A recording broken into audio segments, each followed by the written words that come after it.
Now let's speak about our core customer, a strategic, hidden and underutilized asset. So speaking about core customer, we actually speak about positioning. And positioning is knowing who is your core customer and then adapting brand positioning in their minds that's unique.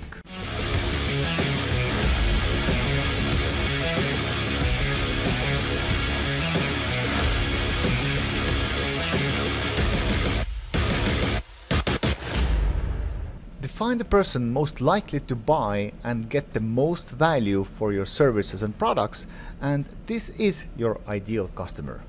And by the way, you already have one, and now you just need to visualize this person and just think about, like, imagine you're sitting across the table having a coffee with this person. This person is your core customer. They love your brand. You are somehow unique to them, and you know that. And so there's a good example from the Boom by Cindy Joseph. It's an Ezra Firestone brand, and they sell cosmetics to baby boomers. And the message they have is that, if you're getting old, it's not a bad thing. It's a beautiful thing. And they are actually tapping into that customer who is older, 50 to 60 years old ladies, and giving a message that becoming older is actually beautiful. And they are selling cosmetics to that kind of customer. And so your strength is when you know who your core customer is and you are attractive to them in a way your competitors cannot or do not want to copy you. You are average if you know who your core customer is, but you are similar to a competition. You are just doing well, but you're nothing special to that core customer. And if you don't know who your core customer is, and you don't have not adapted any positioning in their minds that's consistent and unique, then you are weak. You don't have any brand promise, brand guarantees, nothing. You just don't know anything about your core customer. Then this is unique. So if this is the case, then place 1 on that tab. So the better you know your core customer, it's the easier for you is to market your product. And actually your marketing costs go down because you know exactly who to target and you know exactly to who your brand is attractive. And who is that person who will most likely to come back asking for more.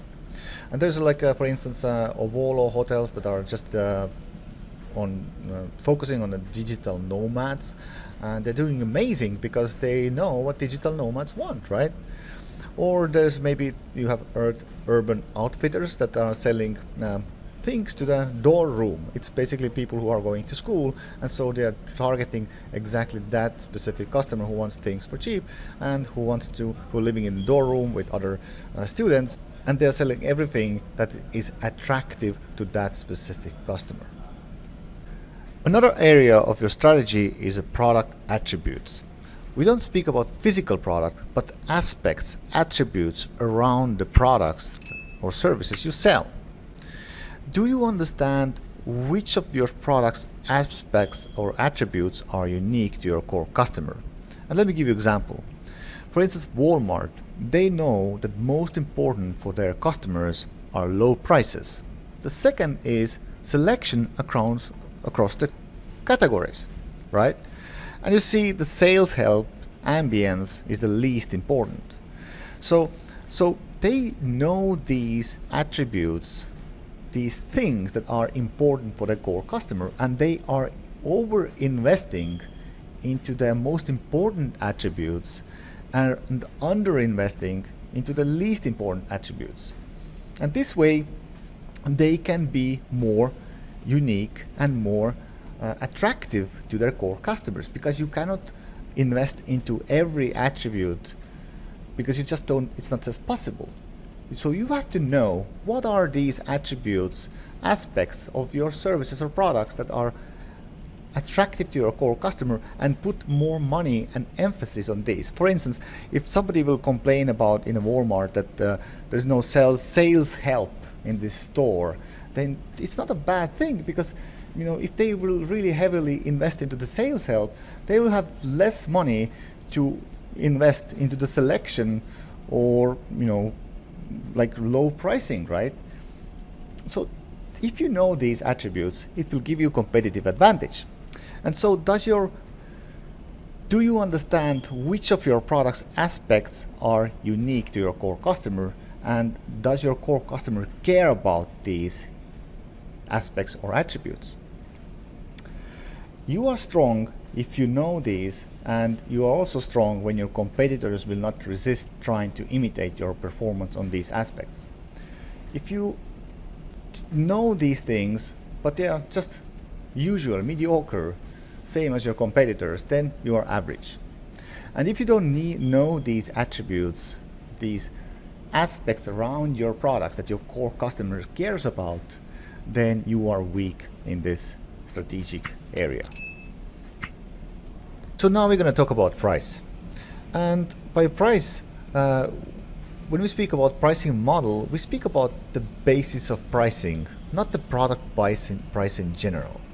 I mean, we actually want to charge our customers more. We want to make more profits than the usual market, which is heading towards the lower and lower pricing. So we actually want to price ourselves premium. But the pricing model has to be there. And so how are you charging for your products right now? Are you charging your products differently than your competitors are doing? And is this more attractive to your core customer or not? So let me give you an example. So for instance, Netflix. Everybody was going to the stores and getting the DVDs and films from the stores, right? They can rent from the stores. And so Netflix made a pricing model where they pay a monthly fee, and then they get some movies and stuff from their TVs directly. Same thing with Spotify, right? So previously we bought CDs, and then iTunes started to sell music by albums, but so Spotify just has priced you monthly fee, and now you get all the music that's in there for monthly fee. Or even better is like the crazy $1 billion company that was building the whole pricing model on $1 shave club. I mean, can you imagine they did this pricing for $1 shave club where they were selling their products with loss at the front end and making the whole profits from the back end? And so it's just crazy how the pricing model of this company really made a huge difference in the whole industry. And so the question is the basis of your pricing different from your competitors? For example, are you billing per transaction, or maybe you offer more value and actually lower pricing but getting more profits with monthly membership fee? Like, how does your competitors price their customers, and how do you? And is this the way that makes your core customers like you better, or how does your core customer really would like to see your pricing? And by the way, guys, when we speak about pricing, we also speak about how easy it is to give you money. And what kind of payment methods you have? Like, do you accept credit cards, PayPal, all the rest of the things? And like, how convenient is this to buying from you? So the next, we're going to speak about feeling.